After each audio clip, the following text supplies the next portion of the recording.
The fourth and closing session of the 47th Quadrennial National Convention of the Democratic Party will now come to order.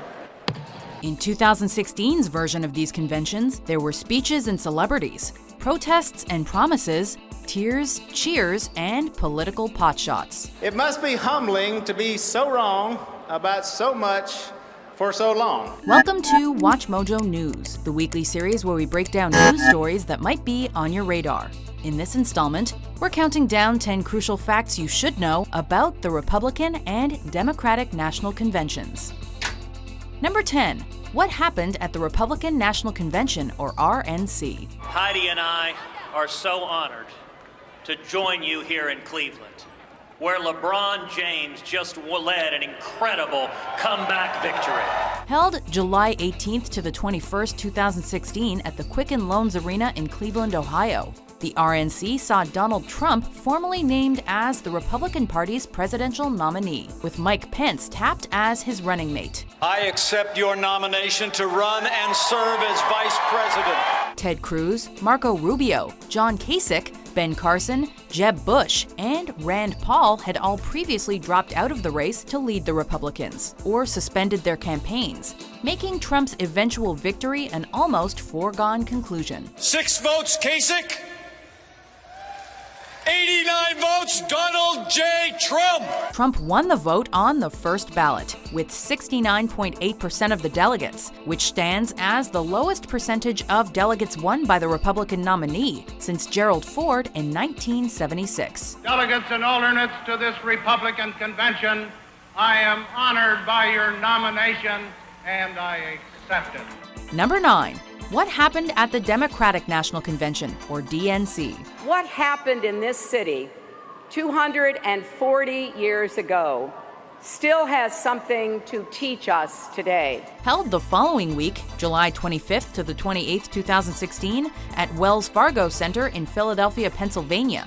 The DNC saw Hillary Clinton officially nominated as the leader of the Democrats, with Senator Tim Kaine securing his role as her running mate and nominee for vice president. Bernie Sanders, who proved an unexpected force in winning 23 primaries and caucuses during his own campaign, had pushed Clinton throughout her campaign. In recent days, Bernie momentum drawing larger crowds than every candidate running in the 2016 race for the White House. Though Sanders gave his endorsement to Clinton in July, he still urged his supporters to continue the political revolution his campaign had begun, but under Clinton's leadership instead.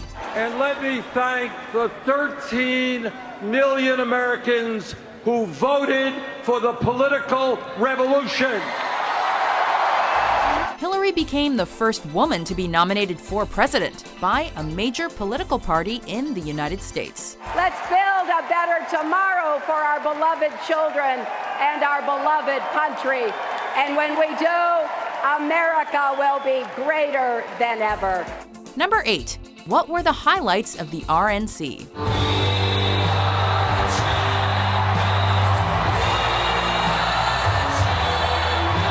In the run-up to the RNC, Donald Trump promised a glitzy and glamorous affair, rounded off with a host of well-known faces. While there were less conventionally political speakers than might have been expected, actors and athletes gathered to give Trump their backing. They don't hang out with regular folks like us, who like to hunt and fish and pray. Duck Dynasty's Willie Robertson opened the program, before Happy Days actor Scott Baio gave his endorsement. Antonio Sabato Jr. of General Hospital also made an appearance, as well as soap opera star Kimberlyn Brown and LPGA golfer Natalie Gulbis. I have no delusions that there isn't a mess to clean up, and we desperately need someone to clean up that mess. Critics have pointed to the lack of any major A-list name, however. Reports even circulated that Justin Bieber was offered $5 million to perform at the convention, but that the Canadian singer had turned it down. Sorry, yeah, I know that I let you down. Is it too late to say I'm sorry now? Number 7. What were the highlights of the DNC? I'm asking you to join me to reject cynicism and reject fear and to summon what is best in us to elect Hillary Clinton as the next president of the United States. For the Democratic convention, less focus was put on the speakers and more on the actual speeches themselves. A real change maker represents a real threat. Outgoing President Barack Obama, former President Bill Clinton, and fellow nominee Bernie Sanders all took to the podium in support of Hillary Clinton. Donald Trump, well, like most Republicans, he chooses to reject science. But perhaps the most moving and effective support for the would-be first female president came from the current First Lady.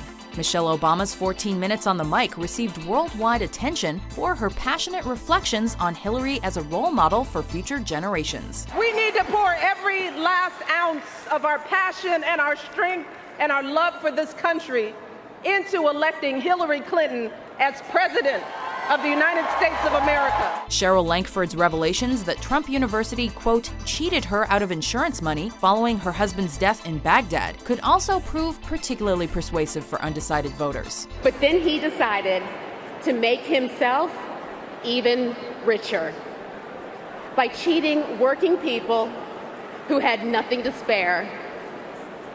What kind of man does that? The DNC had its fair share of celeb endorsement too. Meryl Streep, Sarah Silverman, and Elizabeth Banks all featured as well. She went to work advocating for children and families. It was one of her first fights, and since then, she has never let up. Number 6. What issues arose during the conventions? Mrs. Trump said last night it wouldn't be a Trump campaign without drama and excitement, but this is probably not what they had in mind. The biggest controversy at the RNC surrounded the speech made by Donald Trump's wife Melania on the first day of the event. Melania's words were enthusiastically applauded at the time, but several lines were subsequently found to have been lifted from a speech delivered by Michelle Obama at the 2008 Democratic National Convention. That your word is your bond. That your word is your bond. That you do what you say you're going to do. And you do what you say and keep your promise. Reactions to the supposed plagiarism were mixed. A Trump staffer took the blame, but Trump himself posted a tweet that essentially declared all publicity is good publicity. At the DNC, the most pressing issue for the Clinton camp came from supporters of her one-time rival, Bernie Sanders. When Sanders delivered his endorsement of Hillary, there were widespread boos in the hall, as many Democrats believed that Bernie was unfairly forced out of the race to become party leader. We have got to defeat Donald Trump.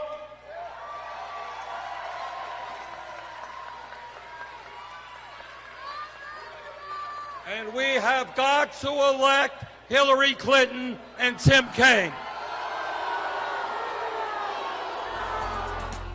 Number 5. Which convention pulled the bigger audience?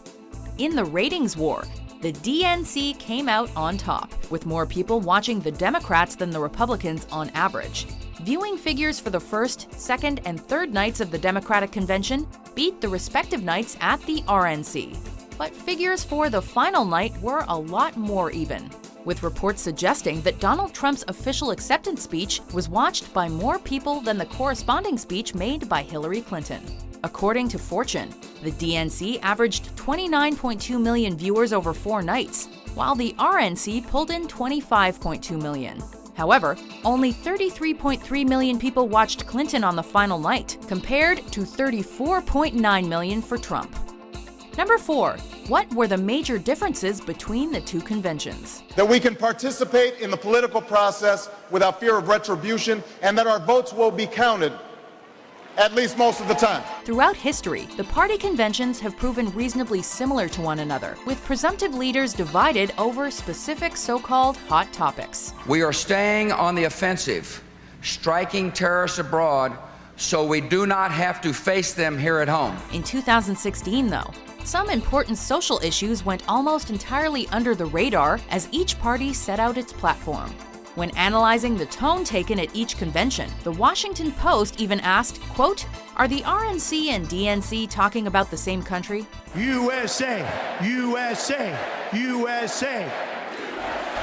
For Donald Trump, law and order were placed high on the agenda, with references made to terrorism, illegal immigrants, and crime. Hillary Clinton is proposing mass amnesty, mass immigration, and mass lawlessness. The rhetoric out of the DNC was much softer and calmer, however, with emphasis placed on togetherness, diversity, and compassion. Democratic delegate Carla Stobig seemed to summarize the two options being thrust at the American public. While she conceded that, quote, fear is a strong motivator, she hoped that, quote, love is a better plan. Hillary Clinton understands that we have to invest in education and jobs for our young people, not more jails or incarceration. Number 3. Who are Donald Trump's major supporters? So he's got your vote. Yeah, hell, big time. As well as those who made an appearance at the RNC. Donald Trump's celebrity endorsements include Dennis Rodman, Kid Rock, Mike Tyson, and Azalea Banks. What you gonna do when I ain't there? Do it when I ain't there. This the end of your life there. This shit mine. Charlie Sheen has shown support too, although he has also previously described the Republican leader as, quote, a shame pile of idiocy on Twitter. Don't remember, don't care. Trump has seemingly found political endorsements a little more difficult to come by, though. Former Vice Presidents Dick Cheney and Dan Quayle are behind him, while the decorated ex-CIA officer Gary Berntsen and former Secretary of Defense Donald Rumsfeld also back Trump. No one asked me for my endorsement, but I'm clearly going to vote for him. I mean, I just can't imagine not. The Republican leader has additionally been endorsed by at least 35 current U.S. senators. Number 2, who are Hillary Clinton's major supporters? She certainly paid her dues, so she has the right to be president if anybody does, as far as I'm concerned. In terms of celebrities, Hillary Clinton has been backed by the likes of Robert De Niro, Beyonce, Amy Schumer, and George and Amal Clooney, to name a few. If at the end of all of this, he gets beaten by the person who becomes the first female president of the United States, then I think that would send a very positive message. The former Secretary of State also has strong backing from the White House itself, with Barack and Michelle Obama and a number of important politicians in her corner. Hillary Clinton has my support. I know she will also have yours. Jimmy Carter, Joe Biden, John Kerry, and Al Gore are all behind her. And at least 45 current U.S. senators have officially endorsed her. Hillary also made surprising headway with the press shortly after the DNC. On July 30th, the typically Republican Houston Chronicle issued its support for the Democratic leader. Number 1, which convention came out on top? Tomorrow we can be respected and protected, especially if Hillary Clinton is our president. And that's why I'm proud to stand here and say that I'm with her. While the viewing figures suggest that there was more public interest in the DNC, the final night numbers seem to prove that the Republicans' trump card is Trump himself. We're going to win so big. Thank you very much. The convention served as a launch pad for the presidential campaigns for both parties. And while they weren't without their hiccups, neither camp is likely to be too disappointed with the general outcome. Tonight, we've reached a milestone in our nation's march toward a more perfect union. The Republicans had to swerve some difficult questions after their would-be First Lady's speech, but Donald Trump was still the most watched figure across both events. The Democrats had to overcome inter-party issues after pro-Bernie Sanders protests. But Hillary Clinton still emerged looking strong and seemingly in control. It comes down to what Donald Trump doesn't get. America is great because America is good. As the race for the White House narrows down to 2 official runners, the conventions gave us a glimpse at how the months leading up to the U.S. presidential election would unfold. What a night! Wow! Did these facts get you thinking? To vote for which news story is covered next, head over to WatchMojo.com/suggest. And be sure to hit that subscribe button for more newsworthy top 10s published every week. Who would have believed this? Who would have believed this?